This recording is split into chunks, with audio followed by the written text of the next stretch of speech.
Alright, testing natin to. Ang set ko dito ay all stock ako pero naka WF na pulley set, straight 10 fly ball, tsaka 1000 center, 1200 clutch spring. Nakapipe ako ng TSMP stage 2. Tingnan natin kung anong kakalabasan.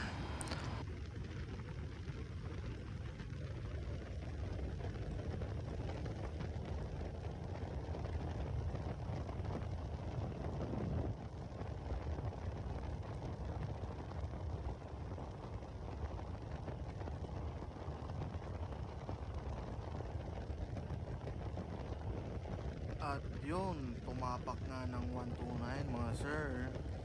So ako, okay na ako dyan sa 129, all stock ako. WF, full set lang ang bahon tsaka springs.